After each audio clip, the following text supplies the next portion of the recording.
Forza Davis, ci aspetta la quinta tappa. Andiamo, dai Davis, dai. Davis è appena cambiato d'abito, quindi possiamo fare il sommario di questa quinta giornata sulla traversata carnica. Vediamo il buongiorno.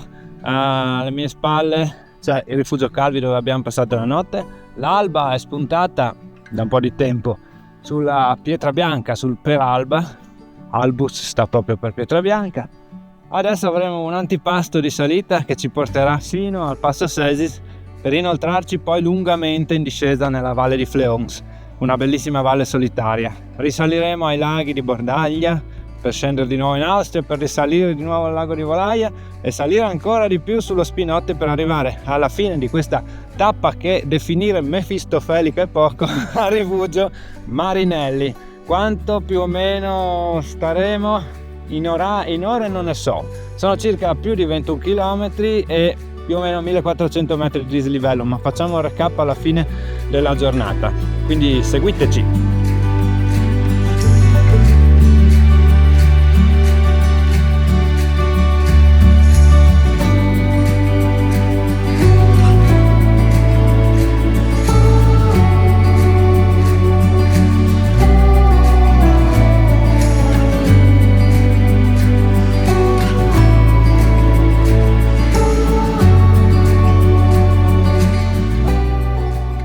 Eccoci qua, Passo Sesis, linea di demarcazione tra le Alpi Carniche profonde, Carnia, e le montagne che vanno verso Sappada. Vi ricordo che ieri siamo arrivati da qui, quindi zona del fiume Piave, mentre tutta la pioggia che scende da qua si getta nel torrente Legano e quindi va poi a finire nel tagliamento.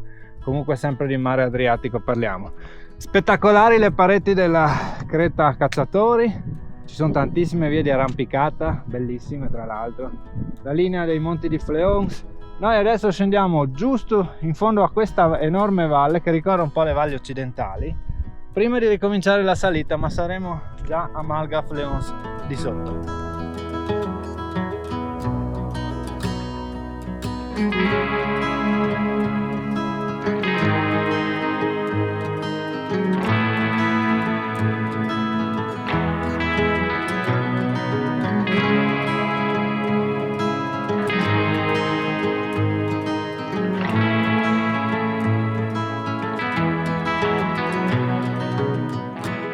Ci siamo arrivati a Malga Fleons di sotto. Se questi muri potessero parlare, mi sa che un po' di storie ne racconterebbero. Che bella struttura particolare.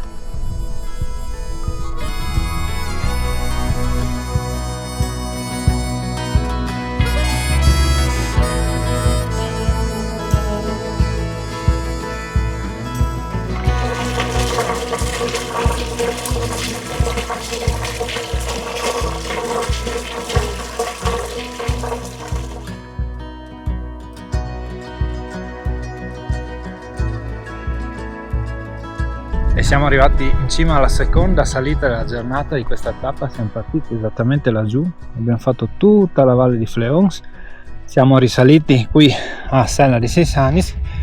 Dall'altra parte però si apre un mondo, o più mondi di geologia particolarmente aspra, strana, mondi di incontri tra varie popolazioni. Qua passavano al passo Giramondo, che è laggiù, i Kramars, questi personaggi dei paesi carnici che con la schiena, sulla schiena degli armadietti portatili riempiti di spezie, monili e cose da vendere, transitavano verso i paesi del nord proprio dal valico di Giramondo. Questo è il lago Pera, un piccolo bacino di origine glaciale. Dietro Quota Pascoli c'è il lago di Bordaglia, che qui è stata prima linea nel 1915. Gli italiani bersaglieri stavano proprio su questa parte della sella, mentre gli austriaci dominavano l'altra sella e la cresta di Bordaglia con le postazioni. Tra l'altro in queste trincee qua passò alcun periodo della guerra anche un certo Benito Mussolini, che divenne poi piuttosto famoso in ambito italiano.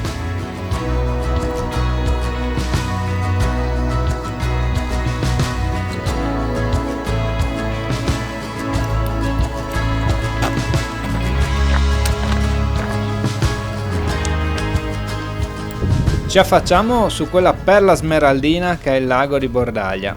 Mi sbilancio, forse il posto più bello delle Alpi Carniche, in Carnia. Architetture geologiche incredibili quassù. Veniamo da una zona di rocce metamorfosate, rocce scure, rocce chiare. Un puzzle per i geologi che ci spiega meglio il dottor Muscio. Superata la zona che divide il massiccio del Volaia da quello, diciamo, del Avanza per Alba, abbiamo una importante linea tettonica che proprio divide il Cadore dall'area più prettamente carnica. Ma a caratterizzare il paesaggio di questo settore è anche l'azione compiuta dai ghiacciai quaternari. Questi hanno per lungo tempo coperto quasi completamente questo territorio, emergevano da questa massa glaciale solo le cime più elevate e quindi al loro ritiro, avvenuto indicativamente in questo territorio fra i 10 e i 12.000 anni fa, hanno lasciato il segno della loro azione, quindi hanno modellato il territorio, favorendo anche queste piccole zone di spianata, spesso concave, per cui successivamente si sono accumulate le acque ed hanno formato questi che noi chiamiamo laghetti alpini. Quindi il laghetto più classico è quello di Bordaglia, ma analogamente al lago Pera oppure quello del Volaia hanno la stessa genesi. Quindi sono laghetti formatisi dopo il ritiro dei ghiacci e che sono destinati purtroppo a ridurre sempre di più la loro superficie perché non sono mai riccamente alimentati, ma raccolgono il più delle volte l'acqua di piovane o di piccoli ruscelli. Questa situazione verrà sicuramente amplificata, anzi lo è già, dagli effetti del cambiamento climatico che fanno sì che non sia più regolata l'alimentazione da grandi accumuli nivali invernali che poi permettono per esempio in estate di mantenere il livello di questi laghi. Sono quindi destinate a ridurre sempre di più l'area del loro bacino. E qui davanti a quella strana formazione rocciosa dal nome particolare che si chiama Spina Pesce, non posso non raccontarvi di quella compagnia di volontari che si chiamava Alpini Gemona, che per alcuni giorni riesce a conquistare la parte di destra della cima, contendendola agli austriaci che invece stavano nella parte sinistra, solo che gli austro-ungarici avevano costruito un bunker cementato e rinforzato, mentre questi alpini stavano lì riparandosi solo coi sassi sotto il costante fuoco nemico che arrivava sia dal lato sinistro che dalla cima della cresta di Bordaglia, dove c'erano delle postazioni austro-ungariche.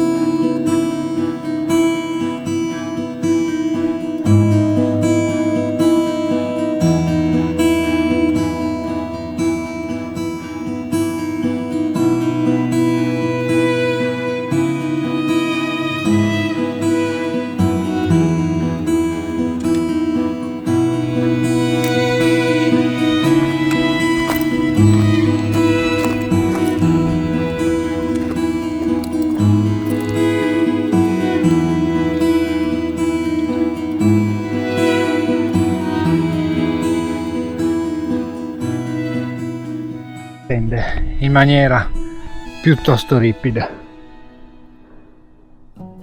e dopo andremo su lassù.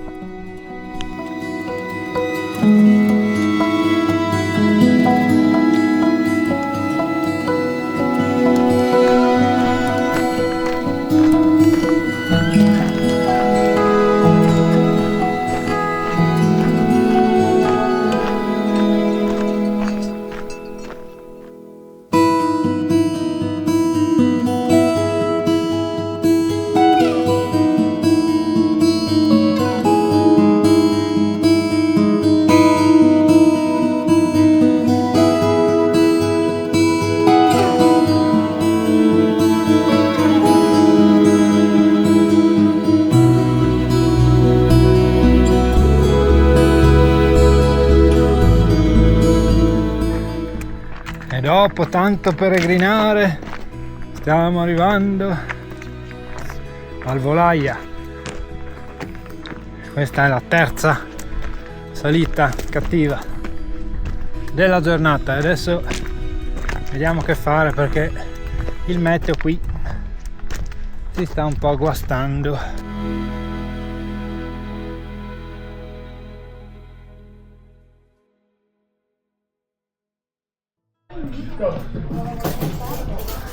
Piove la grande, ma del resto perché si chiamano rifugi se non ti rifugi dentro quando piove? Sembra una logica schiacciante. Ma sentiamo qualche dettaglio geologico più specifico sul Coglians dal dottor Musso. Quando si giunge ad osservare il Monte Coglians, ci si accorge di avere di fronte un massiccio estremamente complesso, ma in cui la caratteristica principale è forse quello di non vedere una caratteristica stratificazione delle rocce biancastre che lo formano.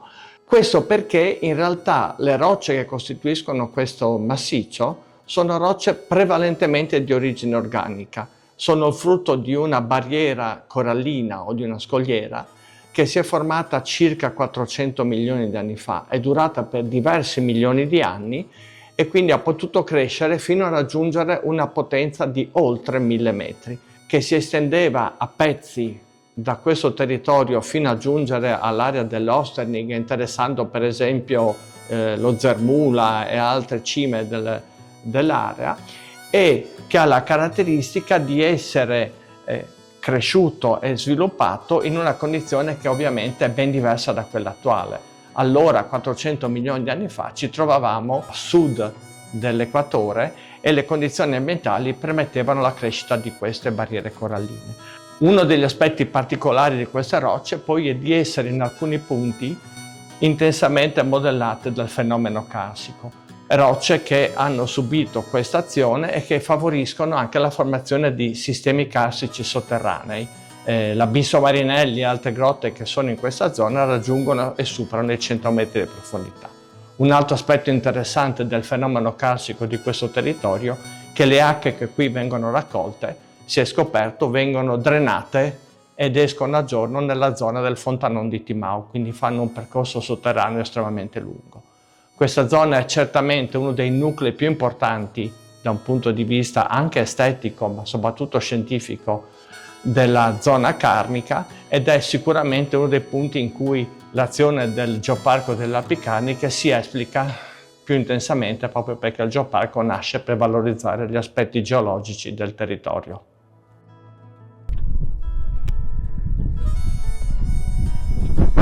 Siamo alla partenza del sentiero attrezzato Spinotti, forse il tratto tecnicamente più ostico della traversata carnica che abbiamo pensato. Di fatto è la proposta classica, però se qualcuno non dovesse sentirsela anche per una questione di peso di attrezzatura al seguito, conviene scendere giù dal sentiero fino a Rifugio Tolazzi e poi risalire al Marinelli. Questo implica però un allungamento dei tempi, quindi bisogna rimodulare le tappe.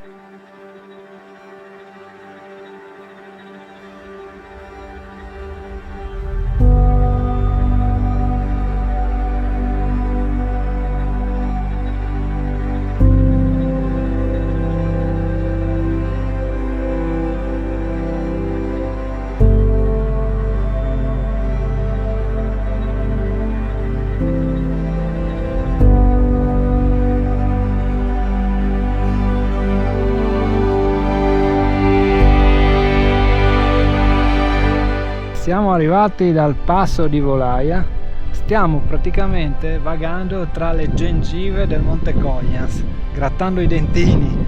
Si vede giù la valle, quelli sono gli abitati di Collinetta, ma noi non andiamo laggiù, noi stiamo sempre con la testa tra le nuvole. Dobbiamo salire ancora qua per valicare e poi andare verso il Rifugio Marinelli.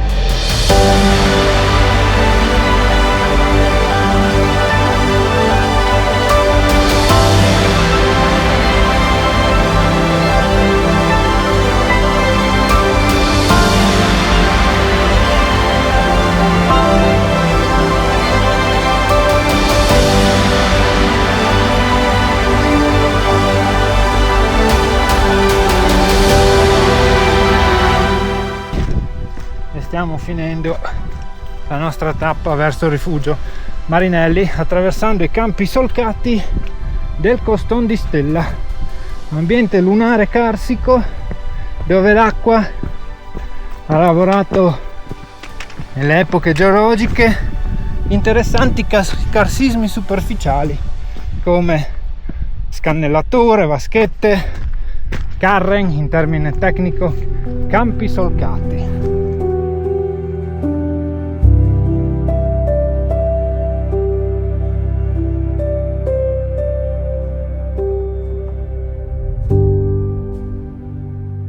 L'aggeggino dice 26 km 1488 metri di ascesa, però la tappa mefistofelica l'abbiamo portata a casa. Un po' di convenienti, abbiamo dovuto aspettare che il meteo si tranquillizzasse, ma siamo arrivati al rifugio Marinelli a 2122 metri sul livello del mare, uno dei rifugi più importanti e più vecchi dell'intero Friuli Venezia Giulia. Siamo passati dall'altra parte, siamo affacciati sulla valle del But e da lì vediamo la linea di confine che domani seguiremo alla prossima tappa. Quindi entriamo e conosciamo Caterina, la gestrice. Ciao, sono Caterina Tamussin, gestrice del rifugio Marinelli. Fino a qualche anno fa il più alto del Friuli Venezia Giulia, adesso superato dal Calvi. Questo è in comune di Paluzza ed è situato sotto il Coglians, che è la montagna più alta della nostra regione. Io faccio parte dell'arredamento di questo rifugio perché sono qua da 50 anni e prima di me, prima della mia gestione, c'era quella dei miei genitori. Adesso da 25 anni ho preso in mano la baracca e sto continuando a fare questa attività.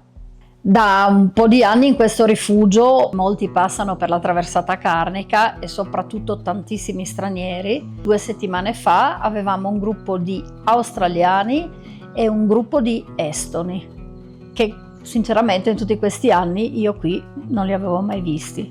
Noi apriamo comunque la stagione, dipende sempre dalle condizioni della strada e della neve, da metà giugno alla fine di settembre.